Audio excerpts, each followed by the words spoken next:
Zulkarnain, 33 tahun, asal Kabupaten Jembrane, Sabtu harus kehilangan nyawanya karena menabrak tronton di Jalan Nasional Denpasar, Gilimanuk, tepatnya di Banjardurung, Desa Antosari, Kecamatan Selemadeg Barat, Tabanan, Sabtu lalu.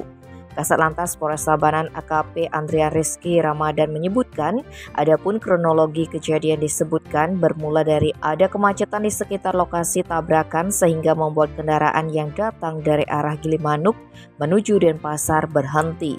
Karena kondisi jalan cukup lenggang, korban Zul memacu kendaraannya dengan kecepatan cukup tinggi dan tidak memperhatikan kendaraan yang ada di depannya. Hingga akhirnya Zul menabrak truk tronton yang dalam kondisi berhenti.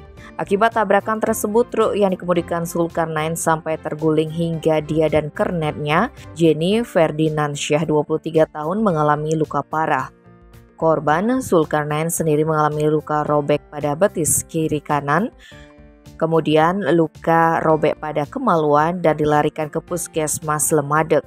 Namun ketika menjalani perawatan di Puskesmas Selemadeg, korban Zulkarnain meninggal dunia. Sedangkan kernetnya Jenny Ferdinandsyah yang notabene satu banjar dengan sopir hanya mengalami luka robek pada kaki kiri dan dirawat di Puskesmas Selemadeg.